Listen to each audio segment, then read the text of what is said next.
Hello, everyone. It's me, David Chen. Welcome to the YouTube channel and the podcast that I'm doing every week with Mr. Dan Gvozden. Dan, how's it going today?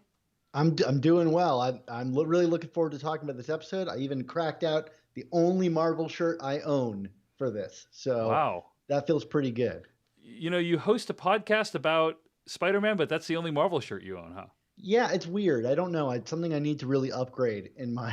I've got all this really expensive Marvel art behind me, but I can't even wear a T-shirt. So I'm slowly improving myself. I just brand Target. I was in there cheap. Went for it.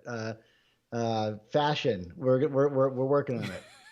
Well, if you're just joining us for the very first time, what Dan and I do here on my YouTube channel and on this podcast that you might be listening to is we recap and spoil every single episode of Loki, which is airing right now on Disney Plus. This week we'll be recapping season 1, episode 5, Journey into Mystery. This show is made available for free on my YouTube channel at youtube.com/DaveChensky. But if you want a high quality audio version and listen to this as a podcast, all you got to do is go to patreon.com/DaveChen. There is where you can sign up for podcast bonus videos and other stuff like that in a podcast format and download it onto your iPhone app or your Android app and listen to it from the convenience of your podcasting app. I also want to give a shout out to Dan Gvozden's podcast, AmazingSpiderTalk.com. If you enjoy Dan's nerdery on this show, you will likely enjoy AmazingSpiderTalk.com. So be sure to check him out there. Okay.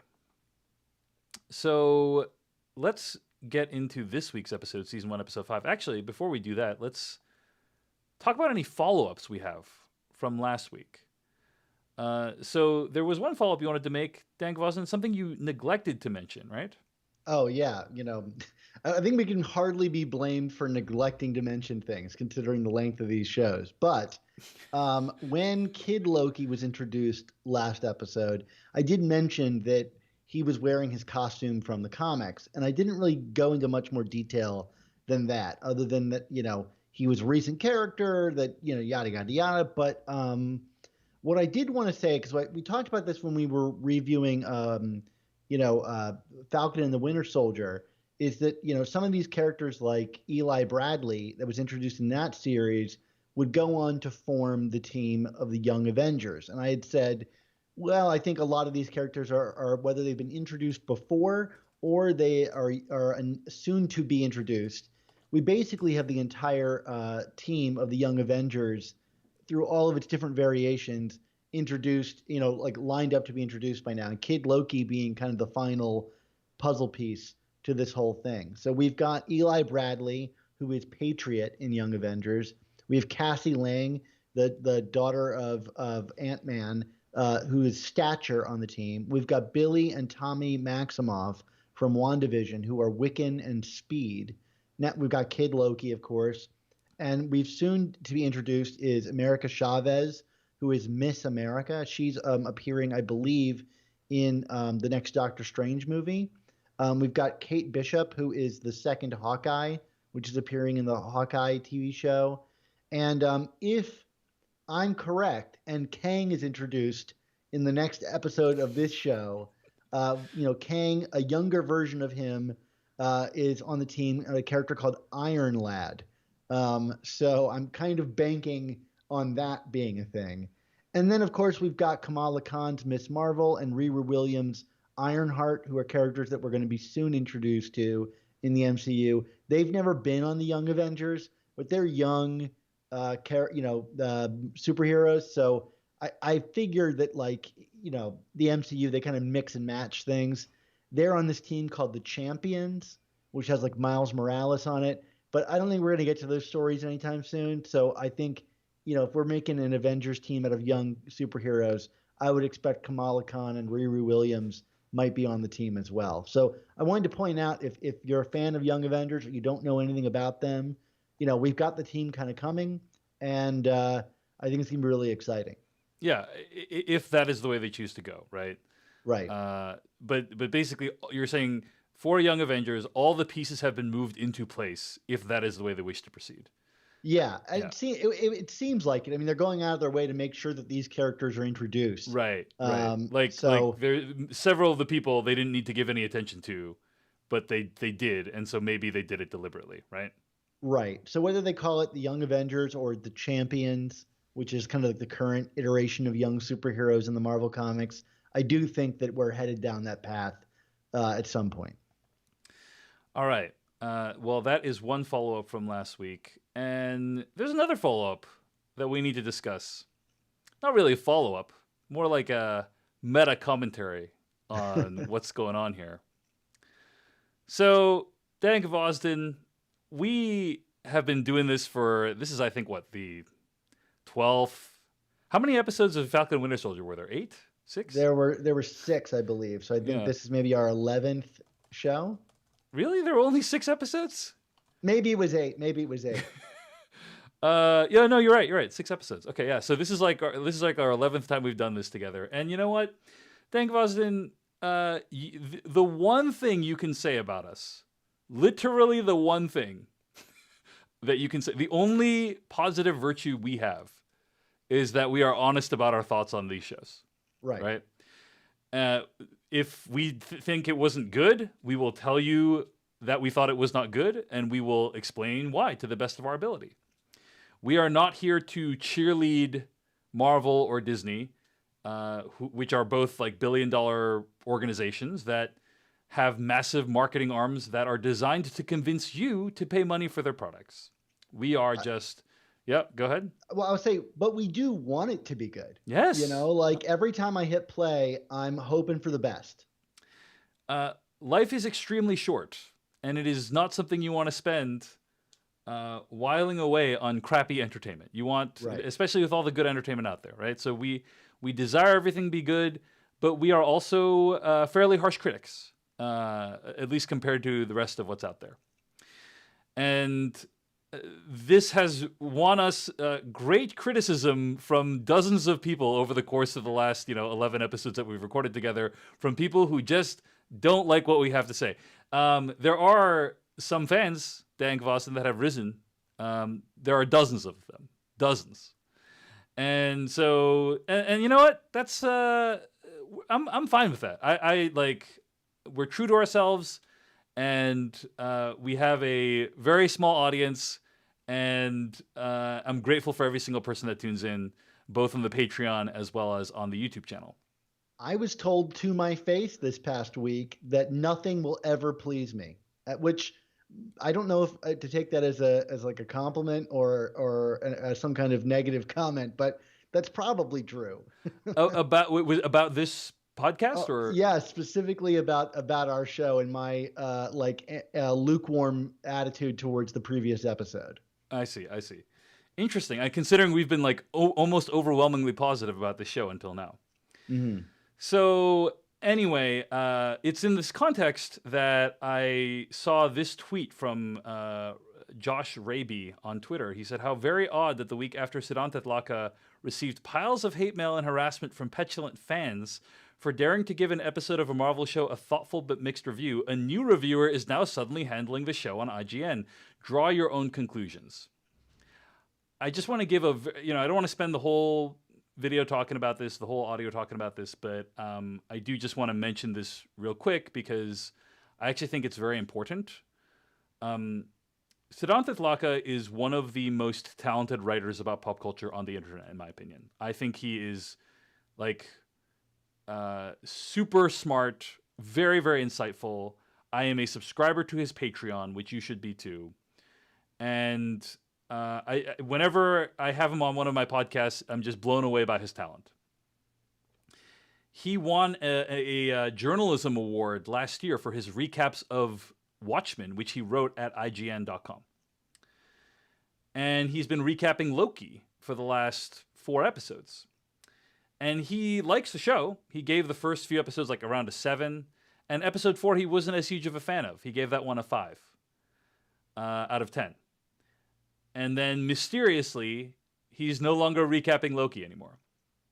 He apparently received tons of hatred in the comments and online for dare questioning the quality of Loki. and now he's not recapping the show at IGN anymore. Someone else is recapping it, who apparently likes the show much more. This is a huge bummer for many reasons. One of which is that I think it's very important that, especially in today's incredibly polarized and toxic online fan environment, that organizations like IGN stand up for people who write for them. That when their writers are inundated with hate and harassment, that they say this is unacceptable. That they ban these people, from their comment threads. That they take a public stance and say, like, we're supporting these people because we support independent thought. So that's one reason why it's a bummer, is that IGN, to my knowledge, now maybe as we're recording this, it's changed, or by the time you're listening to this, it's changed, but to my knowledge, has not made any kind of statement in support in any way.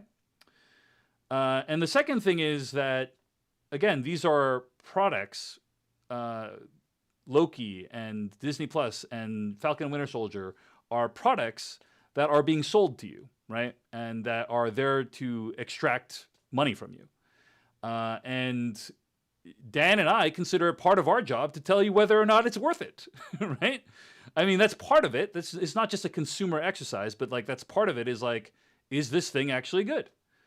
And it's really billions and billions of dollars against you, the consumer, who's choosing whether to watch this thing, spend their time watching this stuff, or not. And when you have a thoughtful critic like Siddhanth, who writes not even a blistering critique, this is not like a trollish thing that he wrote, just a measured, set of thoughts on an episode that he didn't like as much, and that is enough to earn the ire of the internet. It foretells a very bad environment for reasonable, rational, insightful conversation to take place. So it's a huge bummer. Okay. Thank you for coming to my TED Talk. Dan Gvozden, any thoughts you have about this? I mean, I wouldn't say that I've ever found myself in an identical situation. I'm never, IGN has got a very fervent fan base and a very large readership, or at least people that scroll down and look what number you put at the bottom of things. And I think that is kind of maybe partially to blame here, is the, summarizing something in like a flat number. I would charge any of those people that truly got upset with it to read the review and really, I mean, having a difference of opinion is great, but I think, if you read the text, you couldn't, I can't imagine you would have too much of a problem with, how it was presented. So there is something about like just putting a flat number at the bottom of these things that I think, creates this kind of reaction and can lead to, less nuanced criticism. But, I myself, like, I write a lot about Star Wars, for various publications. And the most calm fan base there is. Yeah, exactly. So I did recaps on the first season of The Mandalorian, and I did not love the first season of The Mandalorian. But I do think that my recaps were some of the best pieces I've ever written. I put a lot of heart and humor into them. But at the end of the season, when trying to come back for the next one, it was made clear to me that, the interest was for a more cheerleading, fanboyish. I mean, there's not much of a bigger Star Wars fanboy than myself. I was making some really nuanced references. But it's like, it's fanboys or whatever can only exist within a certain realm. Like on this episode, we're going to do this, David. We're going to talk about some really deep cut Easter eggs, but like, heaven forbid that I can find all these Easter eggs and have an opinion that doesn't have me just gushing about something. Right. And I think this is what the problem is, right? Yeah. Is that people are watching shows like Mandalorian and Loki and Falcon and Winter Soldier, and they love these shows. They love these shows. And that is completely fine. Like, I have no issue with that. Love the stuff you want to love. You do not have to watch this YouTube/Patreon show. Like, in fact, 99.9% of the people on the planet don't, right? 99999% on the planet don't, right? And um, but the thing is, people love these shows, and then when people criticize the shows or they find things that are wrong with the shows, sometimes they have a problem if the critiques are wrong or like wrong-headed or they don't consider them valid. But most of the time, I think what is happening is people are taking it incredibly personally, right? I love Loki. You said this thing. You said Loki was bad, so that either means I'm dumb or I'm bad or something like you're saying something about me. Therefore, you must be bad. Therefore, I must attack you. Like there's some kind of flow chart like that where it's like by critiquing Loki or something else, you are impugning my values, integrity, and judgment, and that is not the case. Please, please, if somebody has an opinion out there that you do not agree with, embrace the fact that we all have different opinions.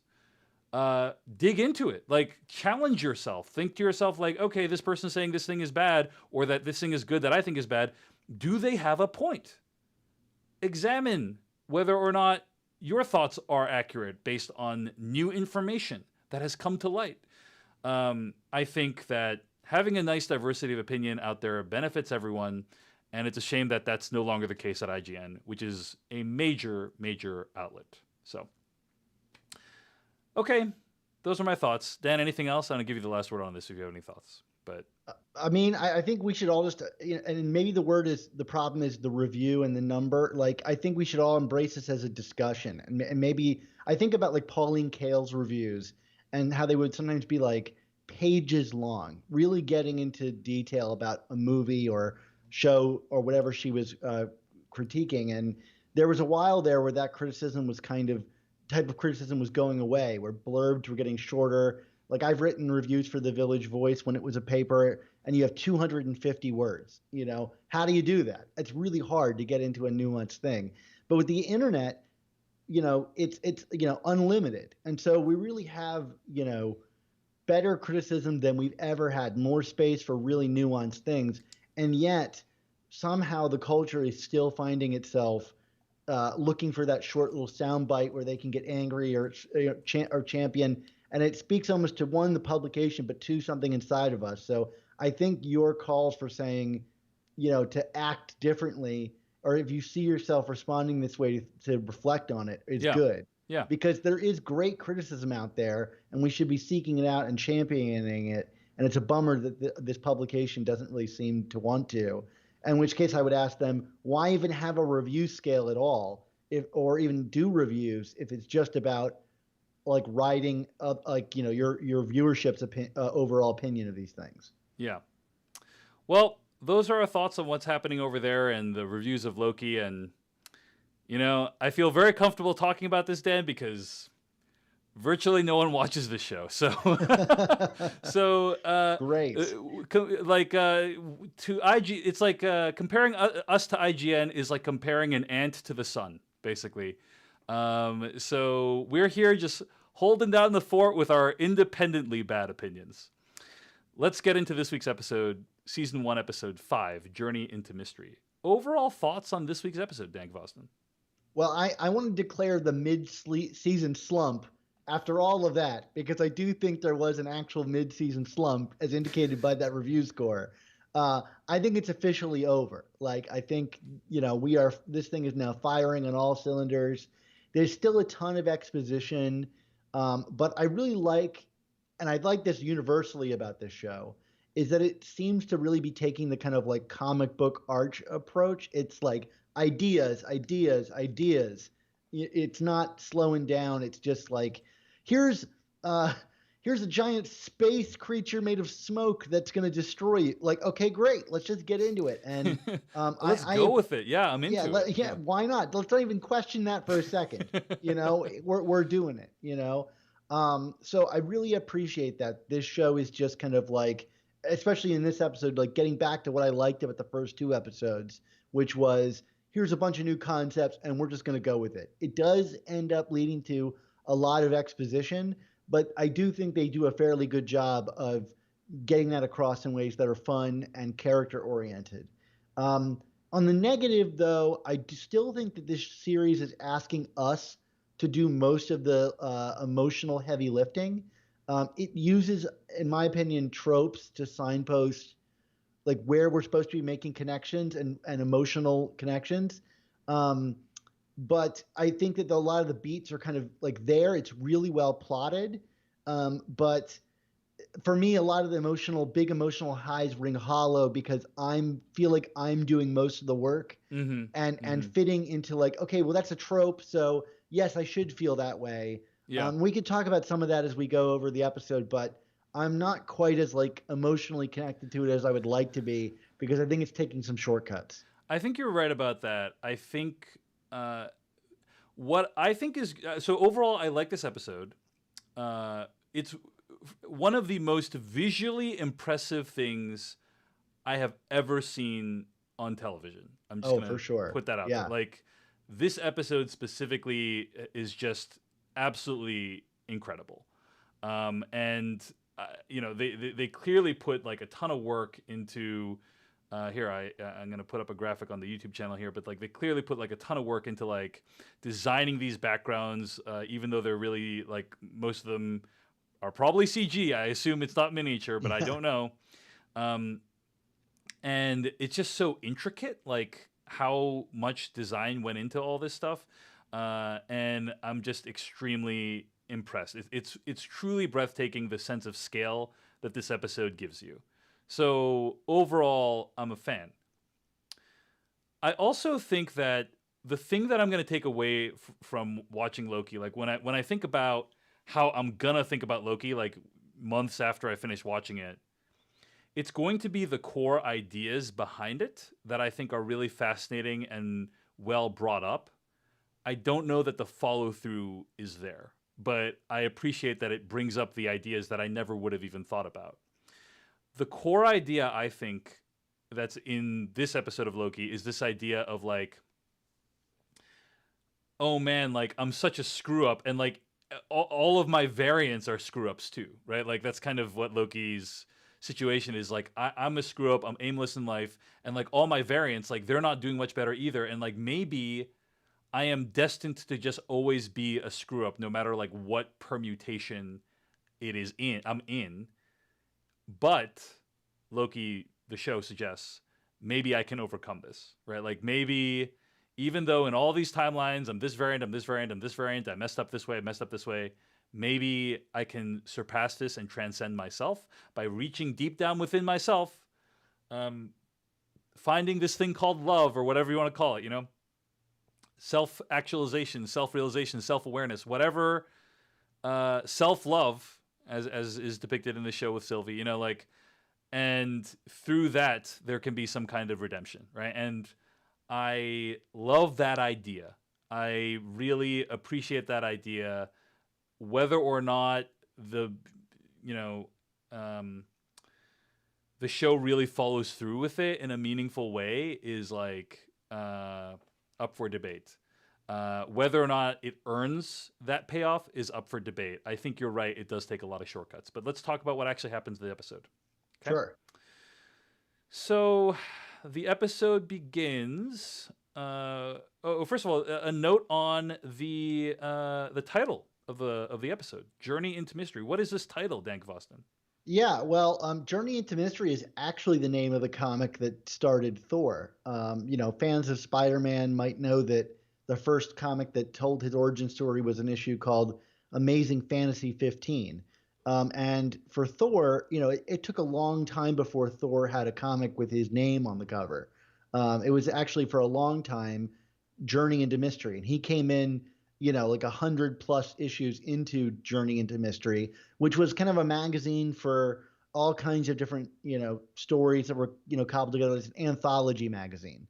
It had some reoccurring characters, but really nothing like that until Thor. And Thor kind of quickly took over the entire book, and all the issues began to become about Thor. And Journey into Mystery will pop up here and there. Every few years they'll bring the series title back, and the numbering of the Thor issues are all tied up into that. But Journey into Mystery is the comic that birthed Thor, and well, this version of Thor at least. So that's why it's called Journey into Mystery. And I think by the episode itself, we're watching the characters literally journey into mystery. By the end, Right. there's that big question mark, and they're marching off towards this opening into their future. So I just wanted to note that before we kind of got into things. So there's this great shot where like you're at the TVA and the camera kind of turns and floats around and like it cuts. It's amazing transitions that it goes from, I think, the elevator to the timekeepers, and you see the robot head has been cut off, and then I think it transitions into this kind of the end of time. Is that where that is? Right? The end of Yeah. time. I wanted to mention on the elevator, there's like this symbol that looks like an hourglass. Or And infinity. Some people have also said. Yeah. sure, yeah. I mean, but like I feel like that's this like what we're feeling as we're watching the camera turn upside down is like someone flipping the hourglass the other way, you know. So Mm-hmm. like we're kind of experiencing that reset of time or something like that. Mm-hmm. I mean, also just the kind of feeling that like everything's been turned on its head. I thought it was a great way to start the episode. So last episode, we find out that getting pruned doesn't kill you. It transports you somewhere. This episode, we found out exactly where, which is the end of time, where like things collide and Eliath eats all matter, and like it's basically a place where things are discarded. Which, by the way, almost reinforces like my very weak theory that this show is about the criminal justice system. That there's just places we put people that we'd rather just forget them. Anyway, maybe it's an allegory for that. I don't know. Keep pushing it, Dave. Yeah. So, uh, tell us about Eliath and what you understand about Eliath. Yeah, sure. So Eliath, I mean, And it you are looks. going to bring in some comics knowledge here, yes? Yes, I Okay. am. Yep. I'm going to bring in comics knowledge. So Eliath is a character that I think has shown up in maybe like less than a handful of comics. Here, he's presented as this like I would say him like a tiger. I'm trying to identify the animal in there. Look like purple gas cloud that eats everything. And he basically is like the garbage disposal unit for the universe or the timeline. Like it's the Mm-hmm. end of time, and this thing is there to gobble up everything and make sure the timeline comes to an end. In the comics, Eliath is actually a like being that it's the first being that broke free from the constraints of time. So he can move freely amongst time, just like Kang, who's the character I kind of keep bringing up. And he and Kang kind of have this like turf war over who gets like what parts of time to kind of hang out in. So like Eliath is like far stronger than Kang, but Kang is able to kind of erect a barrier to keep Eliath out of certain time areas. So Kang operates from like 2000 BC, like into the future, and everything before that is Eliath, and he's like kind of around the end of time, like he's presented here. So these are kind of like two warring entities, and Eliath is introduced in this comic called Avengers: The Terminatrix Objective, #1. It's a random one-shot story, and in it, Ravonna Renslayer accidentally frees Eliath, and the Avengers have to show up and deal with that. But the most interesting thing about it is that he is directly tied to Kang, who has been long my big bad behind this thing. My question is, if Kang does not show up next episode, are you going to feel bad for having wasted all of our time talking about him? Do you know what I mean? No, because I mean, we can talk about this later in the episode, but I do think whether or not Kang shows up in the next episode, he will ultimately be behind. He all will of be this. in the show, and I'm sorry, in the MCU, and this show is kind of laid track for him to appear, basically, right? Yeah, and I've tried not to like draw connections to Kang where they aren't like obvious. Like Eliath has a very clear connection to Kang. Like he's one of the main characters that Kang is like his main character that interacts with Kang. Same with Ravonna Renslayer. Like she's a Kang character, you know. So like to not talk about Kang when talking about her would be silly. And what's interesting, I think, about the way Eliath works here by the end of the episode is he acts kind of like a barrier um, to whatever this end of time realm that they access at the end of the episode. In the comics, that's very similar to what Kang erects to keep Eliath out of that area in the comics. So it's almost like Eliath here is acting like the barrier that Kang erected in the comics. Anyway, like I think looking at this as a comics person, like I see Eliath as like a, the MCU doing what they normally do, which is like remix ideas and use things where they fit. Like what's more visually cool than a barrier? Well, let's get this Eliath purple storm cloud thing in here, and bring it in. So I don't think he's playing the same role that he played in the comics, but he's taking on a piece of that story here. So anyway, ring the Kang alarm, because to me, this is another sign that we're moving in that direction. So the idea is that when you get pruned, they don't actually kill you. I forget, did they explain why they don't actually kill you? Right? But they just like, rather than go through the trouble of killing you, we're just going to drop you off at this place where Eliath is going to eat everyone up, pretty much. Yeah, so they say in the episode that it would like be too much to just erase whole timelines. Like their grenades don't do that, I guess. That they just like send people literally to the end of time. So that's where they are in this, is the literal end of time. And Eliath is a being that exists there to basically erase stuff from the timeline at the end of time. That would explain, I guess that would explain why they haven't explained what the kind of reset charges do until this point, right? Correct. Because they've been holding out that information until now. And I think it's a decent explanation. Yeah. So there's a scene where Sylvie kind of tortures Ravonna Renslayer, and this was the only scene in the episode that I thought was kind of straight up bad. Was the problem that you have with this scene, and I understand it's a very big storytelling problem, is you've already taken all this time to explain what is happening with the Eliath situation. Then you need to re-communicate that information to Sylvie so that she knows it, right? And so then you have this very awkward, clunky exchange between Ravonna and Sylvie where like she needs to then re-explain it only faster and in different terms. Right. So it really didn't work for me. Like the idea that like Ravonna was trying to convince Sylvie that like, I'm actually on your side, like none of that stuff worked. It just was too fast, I thought. But I get it. Like they're trying to just cut to the action, get Sylvie to the end of time as quickly as possible. And they've got some practical things to do. Like Sylvie has to get the TemPad so that it can be utilized later. Yeah. And we have to, I think it's important to know that Ravonna seems just as in the dark about the timekeepers as we are. Yes. So I like, as much as I was previously thinking that she was like working for Kang or whoever's behind this, she genuinely seems like she doesn't know either. She's just kind of like very dutiful about her role with the TVA. Yeah. I did want to point out something else related to Kang in the Void when we first enter it. There's this shot that goes through what looks like a destroyed New York City, and we pass by the Avengers Tower. And, if you remember from like Spider-Man Homecoming, Avengers Tower is getting sold to someone else. And people were always speculating, oh, is it going to be the Baxter Building where the Fantastic Four live? Is it going to be... So your interpretation is that, like, what is your interpretation? Are we in New York City in the Void, or has the Avengers Tower been transported to the Void from New York City? I mean, it looks to me like it's a whole city. Like, I don't know if they were done piecemeal, but at least to me, it looks like it's like a version of New York from the future. I guess my question is the Void supposed to be, is this Earth at the end of time, or is it just, because that was actually a question I had for you was, is the Void in the comics, if such a concept exists, like, is it more fantastical, right?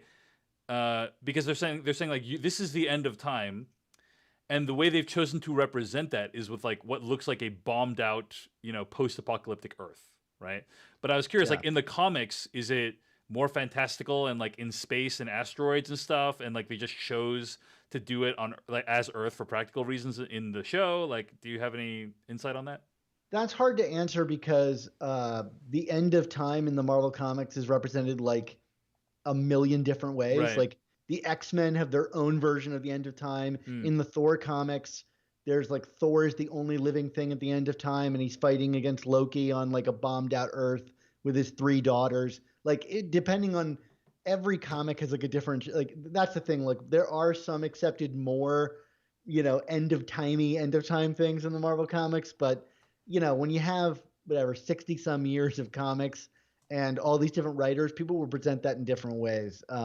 So this squares with that in my understanding, but I wouldn't say it's like there's a direct correlation between the two. Got it. Okay. So the thing I wanted to point out Yes, is that please. the Avengers Tower is not the Baxter building. It doesn't say Avengers or Stark. It doesn't say Osborn on it, which a lot of people thought maybe the tower got bought by Osborn. It says Kang Enterprises on it, Qeng. And Kang Enterprises is actually in the comics the company that bought Stark Tower when during a storyline where Tony Stark sold it. And if you pronounce Kang, it sounds like Kang. And the reveal in the comics was ultimately that the person who bought it was Kang in disguise. So them including this here, this Kang Enterprises reference, to me is also another like ding, ding, ding, like Kang reference. So anyway, I just wanted to point that out. Got it. So I think what you're saying is like it's not clear. Going back to my question, it's not clear whether this is supposed to be Earth, right? Is it the end of time on Earth or just the end of time as a concept? Do you know what I'm saying? I think it's both, but I think specifically this is Earth because all the things we see showing up there are Earth related. Earth things, artifacts. So the Earth objects, basically, Yeah. right? Yeah. Interesting. Okay, so at the Void, they kind of are traveling to safety. I don't think it's ever explained why the Lokis show up at that location that our Loki was at. Was it like did they kind of explain like why they were there? They just happened to be crossing by, like two beings on the same place in the planet, like in J.J. Abrams' Star Trek. Yeah. They saw a temporal anomaly and they went towards it. They went towards it and they're like, oh, we got to save another one of us. Right. They journey back to young Loki's lair. We find out young Loki is kind of like the king, like, the master of this kingdom, and he actually killed Thor, and that's part of his story, and he did what our Loki was unable to do. You point out that there's a bunch of Easter eggs, Dan Gvozden. Let's run through a couple of them, right? Yeah, I'll do them quickly. There's a giant version of Yellow Jacket's helmet, who was the villain from Ant-Man. If you remember, he got like crushed down, so like you could assume that he went to the quantum realm and maybe got teleported into the future to here. There's my favorite Easter egg ever in anything is the Thanos copter that shows up here. It's a helicopter with the word Thanos on the side. Mm-hmm. I don't know if you'd ever seen this before, David. Had you ever seen this before? I think I'd seen like screenshots of it from the comics, right? Like Thanos rides a helicopter in the comics. Well, yeah. I mean, so it appears in this one issue called Spidey Super Stories, which was basically a like for children's book based off of a Spider-Man's appearance in the show called Electric Playground, which is kind of like an early Sesame Street kind of thing.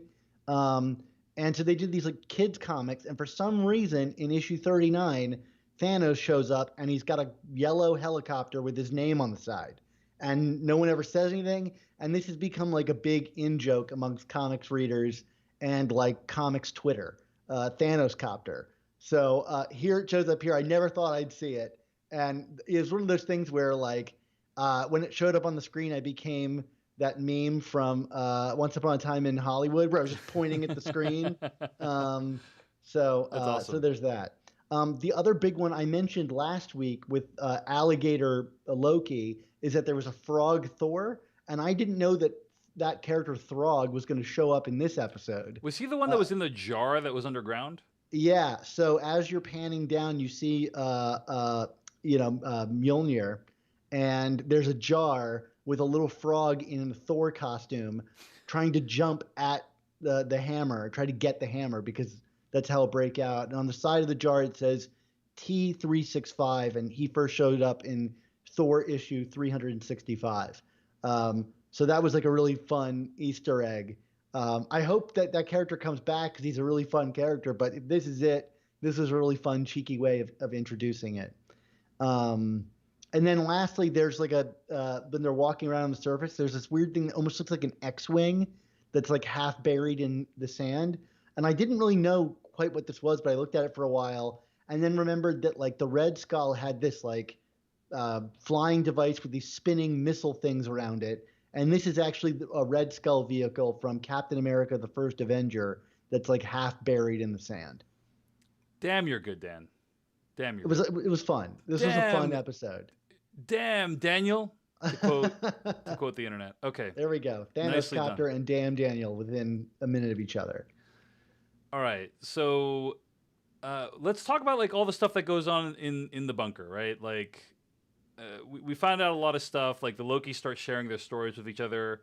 One of the Loki got all 6 Infinity Stones, according to him. We find out that classic Loki can create magical projection of himself. What are some other highlights of the Loki interactions that you feel like are important to bring up here? Well, it's important to mention that we get our appearance of our abandoned soft drinks or whatever you want to call them. Here we have Kid Loki drinking an Ecto Cooler High C. Miss those things. I miss those things. Yeah, he's just sipping it on his throne.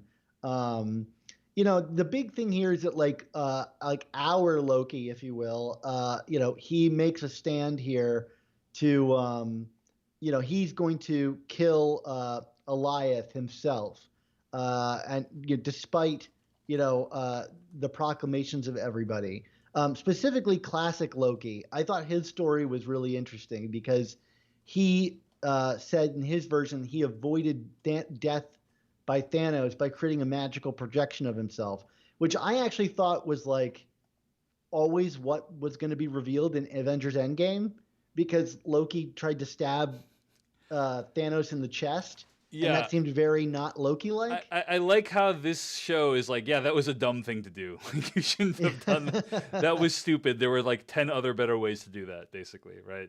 Yeah, and if you watch that scene from Infinity War, Loki literally leaves the room and then comes back in to do that. And it's like, there's no way that Loki wouldn't have sent like a clone version of himself. Right. So like, I like that acknowledgement here. And then the more interesting thing is he like turns himself into debris and drifts away and ends up on this planet, as the god of the outcasts or whatever. And the idea that he gets lonely there and he tries to find other people. And I think, this kind of partnership thing is a real big theme. You were talking about themes earlier. I wonder if our Loki is going to go through like a similar journey, being alone and seeking out others, but then that ultimately is what always gets him in trouble, is kind of his relationships with all the other people in his life. So that seems to be like another important thing for this episode. All right. Great summary. So then President Loki comes in and confronts the Lokis. Is that his name is President Loki? Yeah, there was a comic series called Vote Loki from a couple years ago that was really great, where Loki was running for president under the promise that he would only lie. Like, you'll know I'm lying because I always lie. And it was like a cheeky, thing around the time of Trump's election, where they put Loki in that position. So this is straight out of the comics. He looks exactly like this in the comics. So he shows up and there's basically like a triple cross, right? Like, he betrays boastful Loki, and then he gets betrayed himself, and there's a huge fight that takes place, and kind of our Loki escapes. Yeah. I did want to point out during the fight, there's an arcade game, and I haven't seen anybody mention this anywhere, that says the name of the game is Space Mission. And there's like very clearly delineated 4 players. And if you know anything about the Fantastic Four, they go on a space mission, and that's where they're blasted with cosmic rays that give them their powers. And I couldn't help but look at this and think this is a nod to Fantastic Four. They're clearly laying out 4-player space mission. So I thought that was kind of neat. That we're more into that territory. I appreciate that this is an episode that drops in all these Easter eggs, but that doesn't necessarily draw that much attention to it. I mean, the Thanos copter I definitely noticed, and the Throg I definitely noticed, but like all these other ones are like just kind of like they can pass you by, and if you know them, it's a great little reward for you, and if you don't, it doesn't really have that much bearing on the plot, right? Yeah, and I won't get into a lot of these, but there's like a bunch of stuff that's like they're all like urban legend mysteries that are showing up here. Just kind of like, when we had, um, Loki jumping out of the plane in the first episode. Here we have like there's an arcade, in this I guess layer that has ties to urban legends. There's the Philadelphia experiment later on. All of these kind of like earthbound mysteries end up showing up here. So like it's just kind of a cheeky way to pepper this thing with all kinds of different stories and fun things that made it very enjoyable for me to watch and watch again as I was compiling stuff for this discussion. All right. Well, Dan, I think we are running a little bit long in this episode. Sure, let's I, let's power through I it. try to keep these to an hour or under because I don't want to be double the length of the episode itself. But yeah, so the other major thing that I guess, so Loki escapes, runs away, and let's see. Basically, he has a plan. Like he develops a plan of like he and Sylvie both want the same thing, which is like they want to stop this Aliyah thing. And it's like if we stop this Aliyah thing, maybe we can get to who's running this whole game, right? The true timekeepers, basically, right?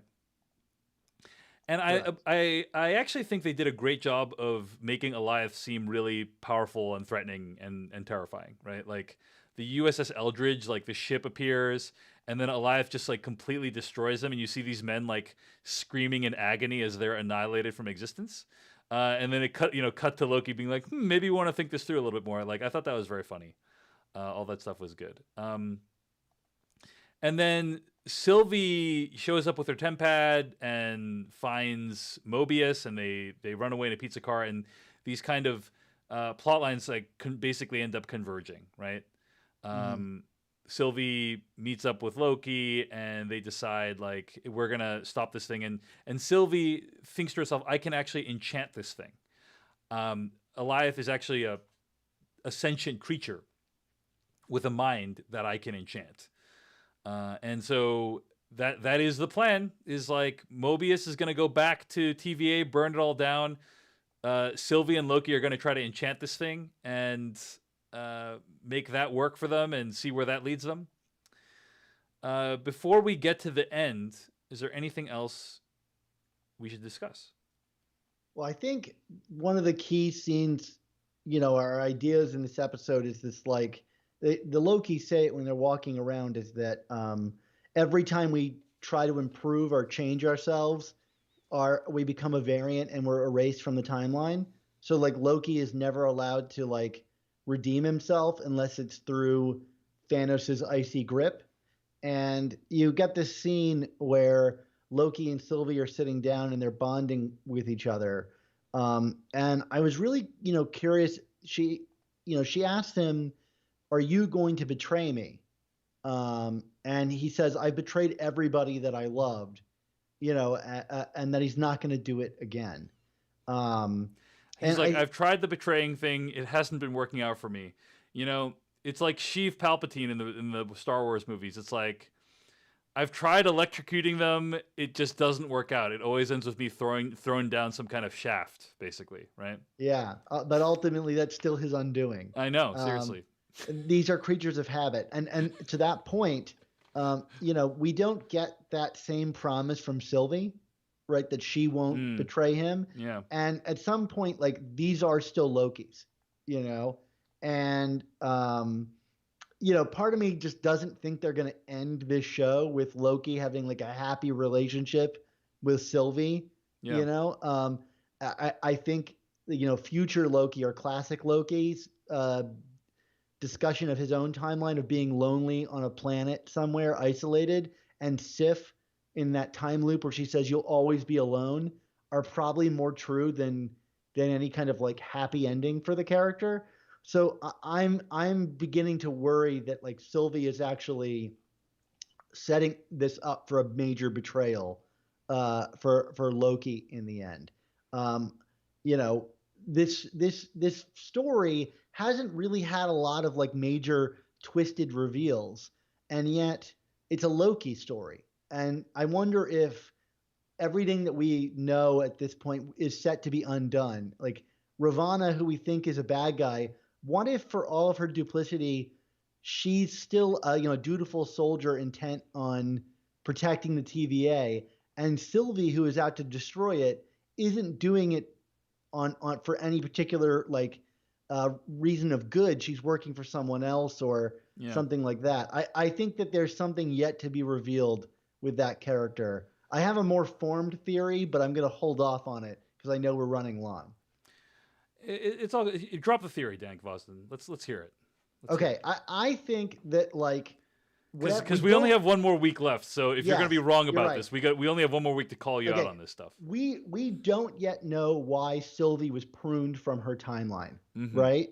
So what if Sylvie was pruned because they knew in the future that she would take down the TVA, so they were trying to get her to her early, and she is recruited by whoever is behind all of this and the timeline to basically eradicate the TVA so that they can be in complete control of the timeline. At the end of the episode, when that portal opens up, you can see this glowing white light in the background, which to me looks like the sacred timeline.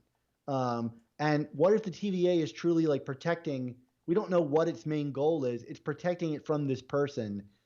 Could Sylvie be an agent of whoever that's trying to free up the timeline more than just a actor that's out for revenge? What does the TVA know about her?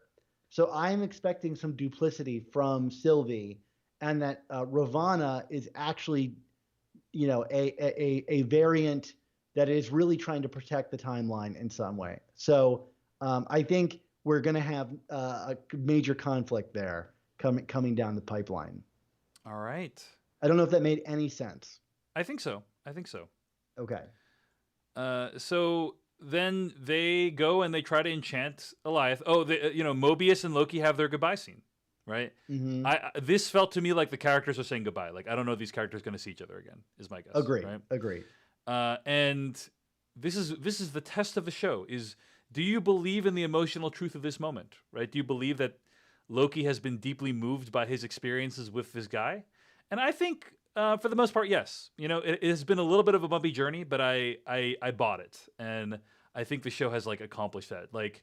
I think the idea of seeing what your future is, of seeing what your alternate selves are, and experiencing things with them, and understanding the intractability of your own existence, would compel someone like Loki to be moved, to want to change. And he had a profound experience because of Mobius, and we see the result of that in their goodbye. So I think separating him for a whole episode during episode 3 does some damage to it, but mostly I bought it. Yeah. So then there is the scene where they confront Eliath, and classic Loki is you know what, I'm peacing out. We're staying here, but I'm not going to deal with that thing. And then he comes back. He's like, you know what, maybe I can find some meaning, some glorious purpose. They're really getting a lot of mileage out of that Joss Whedon line from Avengers 1, right? And he decides to come back and kind of manifest Asgard is what I could tell was happening. What do you know? Do you have a sense of what's going on here? Yeah, I mean, it was an illusion of Asgard, just to show how powerful he had become and the power that's inside of them. Yeah. This was the emotional beat that I was referencing that didn't really work for me. I don't know how this character arrived at this decision. It's almost like the same thing as Han Solo showing up at the last second to blow up the Death Star.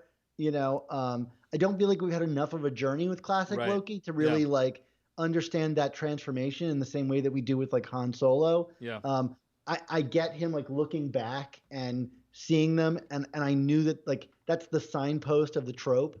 But when it ultimately came to deliver it, I was like, okay, this is cool, but I'm not feeling the emotional redemption of this character right now. Yeah, maybe not quite enough there for that to work for you. I mean, they're going through all the right motions, right? Right. And Richard E. Grant is obviously an immensely talented actor. Great. But it's just not necessarily there on the page to make it land where it should be emotionally. Right. What else about this ending? I just want to give a shout out to like how the ending looks. Most So of the cool. time, I am like not a huge fan of these like super CG, we're casting spells and doing wand battles with each other endings, but it just looked so good. Like the scale of it, and like you see Loki standing there like with his green powers trying to like hold back Goliath and distract Goliath, and it just is like looks amazing. Like the conception and execution, I just thought was incredible. So Kid Loki's dagger that's like on fire looks great. Um, there's some questions about what the significance of that dagger was. Do you have any thoughts on that?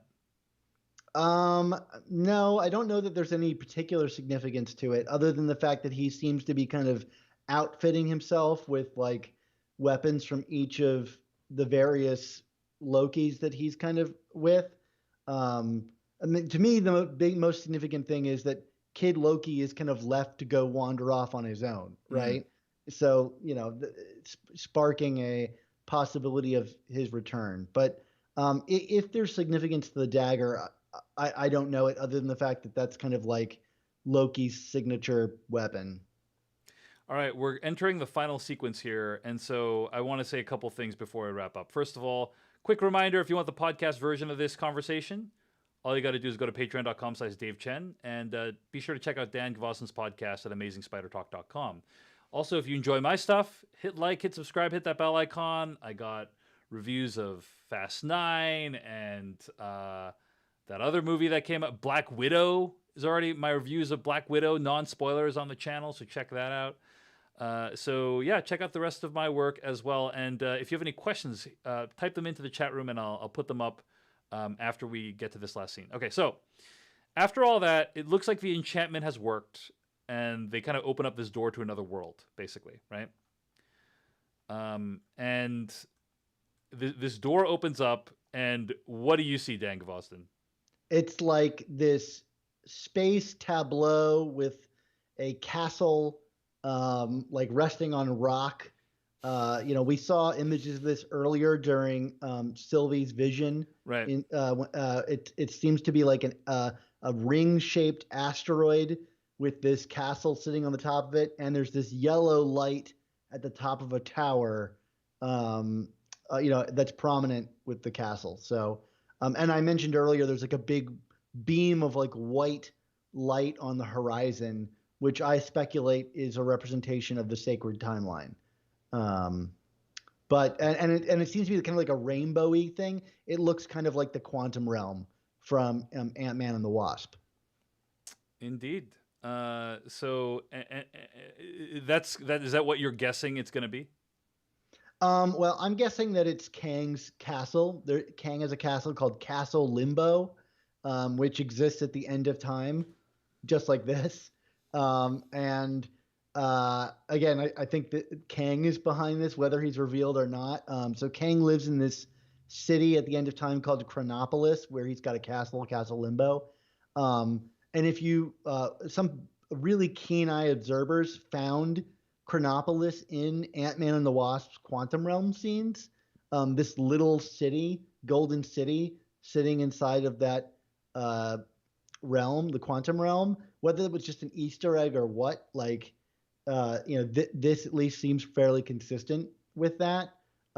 So that's what I imagine this is that we're going to go through here. It's going to be Kang's Castle, Castle Limbo, and he's going to be in there in some form or other. All right. Dan, you've been calling the Kang the whole season, and next episode, we're going to find out. Yeah, I mean, if it's not Kang, like, I think it makes more kind of like writerly poetic sense to make it like King Loki or have Loki face off against himself. And that's also a character from the comics who his whole thing is like controlling destiny. So maybe he like kicked Kang out of his castle or something like that. But I do think that like ultimately in some way this is going to be related to Kang. Let's hit up some questions from the chat. Joey Key in the chat says, please address why Ravonna waits until this episode to pull up files on the origin of the TVA, or why she would think whoever's behind the scenes would leave any trace of the truth. Here's my question about Ravonna's stuff is she's talking about this ship that can fly through the end of time, right? Right. Do you think that ship actually exists, or was that just a distraction tactic? I think it was just a distraction tactic. Yeah. Although why she's going to miss minutes to ask those questions, I don't know. It would be like going to like Richard Nixon and asking him about like the Watergate scandal. Like, why would he ever tell you information on that? Like, although Miss Minutes is an interesting figure in that she appeared early on and then largely disappeared for a long time and now is back. And they made sure to let us know that she was like part AI, part conscious being. So I think there's more to be had with Miss Minutes, but what that exactly is, I'm really not sure. Matthew Satulo says maybe Sylvie will be the true love of Kang as a misdirect. What do you think about that? It's possible. It's possible, right? Because you're thinking it's going to be like the comics. Kang is like Ravonna Renslayer's companion, but maybe it's Sylvie. You know, it's possible. I think that's possible, but I think it's also important to note that you know, all of the people in the TVA are variants. So the Ravonna Renslayer that we know is a variant. There's another Ravonna Renslayer out there that's part of the sacred timeline. So, you know, what, even if our Ravonna Renslayer is like an X of Kangs or a variant version of a love of Kangs, you know, we could still find another Ravonna Renslayer inside that castle, you know, or just like I think we're going to see other versions of Mobius in the next episode. Like, we still need to find out who the agent that was leaving those rings of water on the desk that's not Mobius. Like, I do think ultimately we're going to end up seeing all these different variants and versions of these characters in the final episode. Cinderful says King Loki makes the most sense. Kang is basically a WandaVision Mephisto, a misdirection. Lucky Dog Podcast says Miss Minutes is Mephisto. Final question as we wrap this up. This is a good one. Watermelon Heart asks, with only one episode left, do you guys feel it will flub the ending like WandaVision, or do you have higher hopes at this point? I'll let you go with that one, Dave. I'm going to give them the benefit of the doubt. This so far, from these 5 episodes, has been the strongest out of the 3 TV series, the 3 Marvel TV series I've seen, right? So I have a lot of confidence that it's going to stick the landing. I don't think we're going to answer all the questions. I think we're going to answer enough of them that we'll feel satisfied. I'm feeling good heading into this finale. How about you, Dan Gvozden? I am too. And I actually think that, like, I know that, yeah, Kang would be totally out of left field, but I do think that the format of this show building towards this big mystery character, like, I think it's a better setup for the Mephisto reveal than any of the other shows have been, because they weren't predicated on who is the person behind all of this. Right. I mean, it would think feel more organic in this one, basically. Yeah, right? As a writer, King Loki makes way more sense to have like the final guy at the end of it be like Loki facing off against himself. But I do think that even if it is Kang, like, they can write that with some importance that wouldn't feel like a total cheat. So, you know, whichever way they go, I think they've set themselves up to pull this off really well. So anyway, that's just my 2 cents. This has been so much fun doing this with you, Dan Gvozden. If you enjoy this, again, hit like or subscribe, and let us know in the comments, like, any other shows or things you want us to cover. In the meantime, Dan Gvozden from Amazing Spider Talk, thanks so much for joining me today. It was a great time. Thanks, Dave.